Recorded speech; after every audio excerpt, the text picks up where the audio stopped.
বাংলার মানুষকে ঘর পাইয়ে দেওয়ার জন্য ওনারা এই টাকাগুলো দিয়েছিলেন, যে টাকা আমি পঞ্চায়েতে যদি সেই টেবিলে না পৌঁছাতাম তাহলে এই মানুষগুলো ঘর পাইয়ে দিতাম না। তো সেই মানুষগুলো যখন আজকের আমার পাশে নেই, আমি মানুষের কাছে কোনো কথা শুনতে নারাজ, সেই কারণে আমি মানুষকে টাকাটা ফেরত দিয়ে দিলাম। দিদি ভাই আপনার নাম কি? ও দিদি ভাই আপনার নাম কি? যে কাটমানি আবাস যোজনা কাটমানি নামক যে 5,000 টাকা করে সাধারণ মানুষ দিয়েছিল, সেই টাকাটা আমি আজকে ফেরত দিতে চাই।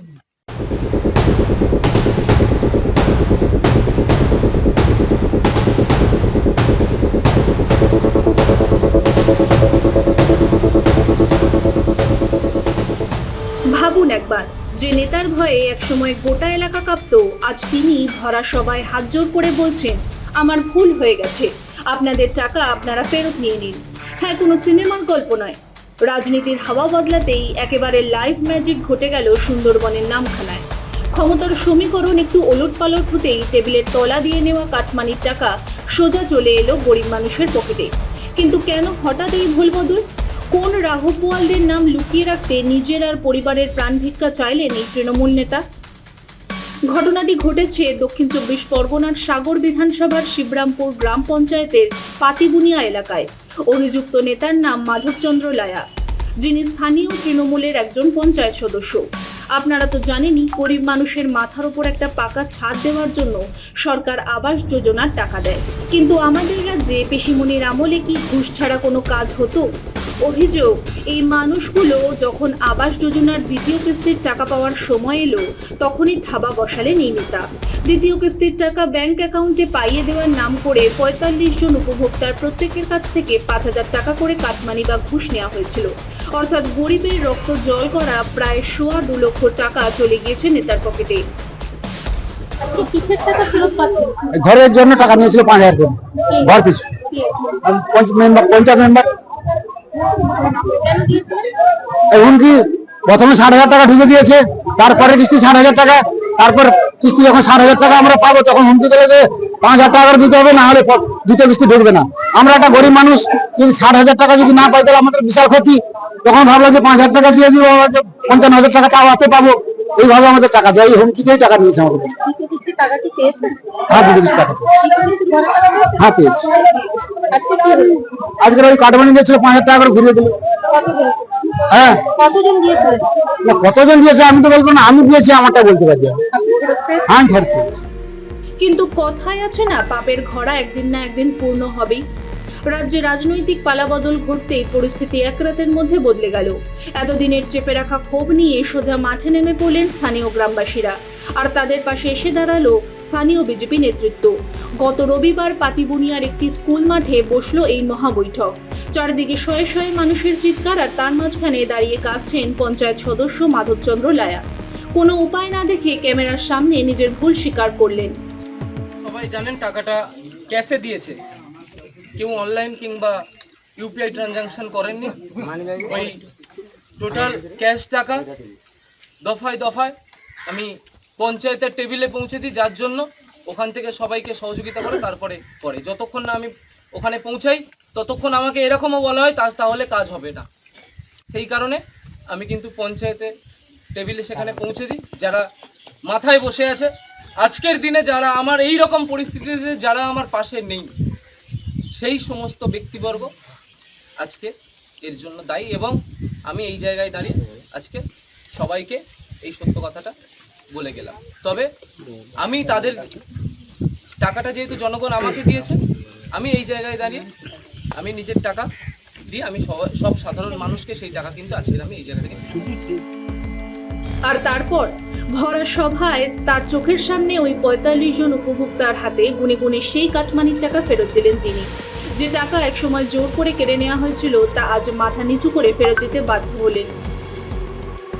পঞ্চায়েত সদস্য তিনি তার সংশ্লিষ্ট বুথের প্রায় 50 জনের কাছ থেকে আবাসের ঘর পাইয়ে দেওয়ার নাম করে 5,000 টাকা 10,000 টাকা করে কাটমানি নিয়েছেন। আজকে তিনি পাড়া বৈঠক করে সেখানে সেই টাকা ফেরত দিচ্ছেন, তার বিরুদ্ধে এখনো অভিযোগ হলো না।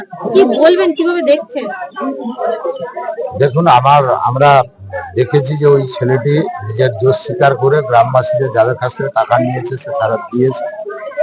এবং এটাও ঠিক ও প্রকাশ্যে স্বীকারও করেছে যে ওই টাকা ও নিজে খরচ করেনি, ওই টাকা উপরের নেতাদেরকে ও পৌঁছে দিত। সেটা সে স্পষ্ট স্বীকার করেছে যে তার যে গ্রাম পঞ্চায়েত, শিবরামপুর গ্রাম পঞ্চায়েত, সেই গ্রাম পঞ্চায়েতের টেবিলে তুলে দিত, সেখানে তাদের পঞ্চায়েতের যারা শীর্ষ নেতা তারা সেই টাকা ভাগ করেছে। ইভেন সে বলেছে 438 টাকার যে বুথ খরচের টাকা মাথা পিছু দিত, কত নৃশংসভাবে সেই টাকাটাও দেয়নি। কিছু গরিব লোক টাকা 5,000 টাকা দেয়নি বলে সেটাও কেটে নিয়েছে। আমরা চাই আগামী দিনে এইভাবে স্বেচ্ছায় যারা দিচ্ছে গরিব মানুষ তাদের কাটমানির টাকা ফেরত পেয়ে যাক, এবং আমরা পুরো বিষয়টা প্রশাসনের নজরে আনবো। আইনের পথে চলবে, আইন মেনেই প্রত্যেক দোষীর বিরুদ্ধে ব্যবস্থা নেওয়া হবে। এত বছর পর নিজেদের হকের টাকা ফিরে পেয়ে আরেকজন স্থানীয় বাসিন্দার প্রতিক্রিয়া কি ছিল শুনুন একবার। আপনারা স্কুলে কিসের টাকা নিতে এসেছেন? আমাদের ঘরের টাকা। এই টাকাটা কাকে দিয়েছিলেন, কেন দিয়েছিলেন? রাজালয়া আমাদেরকে বলেছিল যে আপনাদের তো কিছুটা বাড়ি উঠে গেছে, তাই পাকার বাড়ি দেখলে আপনাদেরকে টাকা দেবে না, তা আপনি যদি 5,000 টাকা দেন তাহলে আপনাদের টাকাটা আমরা স্যাংশন করব। তাই আমরা ভাবলাম তাহলে দিলে যদি আমরা গরিব মানুষ, আমরা কিছুটা তুলেছি আর তুলতে পারছি না, তার জন্য আমরা কিছুটা ওই টাকাটা দেওয়া হয়। সরকারিভাবে কি এরকম টাকা দিয়ে ঘর পাওয়া যায় কখনো? এখন চাওয়া পাওয়ার যুগ, কিছু দিলে তাহলে আমি কিছু পাবো। আমরা অভাবী মানুষ, গরিব দারিদ্র সীমার লোক, আমরা তার জন্য ওদেরকে 5,000 টাকা দিই, দিয়ে তখন আমরা ওই টাকাটা আর বাদ বাকি টাকাটা আমাদেরকে দেয়। গল্পটা কিন্তু টাকা ফেরত দেওয়ার পরও আরো ভয়ঙ্কর মোড় নিল। টাকা ফেরতের পর ক্যামেরার সামনে দাঁড়িয়ে মাধবচন্দ্র লায়া যা দাবি করলেন তা শুনে পুরো রাজ্য রাজনীতিতে তোলপাড় পড়ে গেছে। তিনি স্পষ্ট জানান, এই টাকা আমি নিজের ইচ্ছায় নেইনি, দলের চাপে পড়ে তুলতে হয়েছিল। অর্থাৎ এই দুর্নীতির শিকড় অনেক গভীরে, যেখানে পঞ্চায়েত ও তৃণমূলের শীর্ষ নেতৃত্ব সরাসরি জড়িত। কিন্তু যখনই সাংবাদিকরা জানতে চাইলেন এই শীর্ষ নেতা কারা, কার পকেটে যেত এই টাকা, তখনই আতঙ্কে শিউরে উঠলেন মাধববাবু। তিনি স্পষ্ট বললেন, যদি তিনি সবার নাম প্রকাশ করে দেয় তবে তাকে আর তার বৃদ্ধ বাবাকে মেরে ফেলা হতে পারে।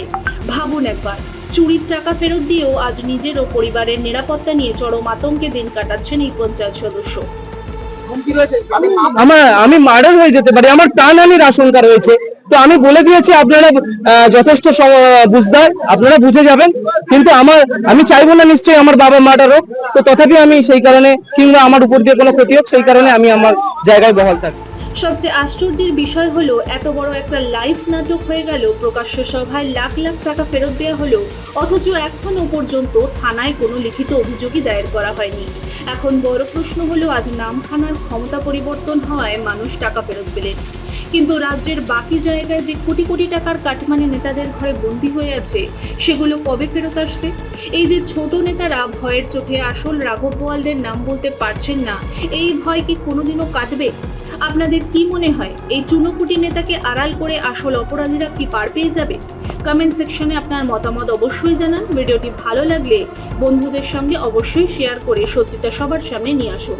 ব্যুরো রিপোর্ট, মাধ্যম।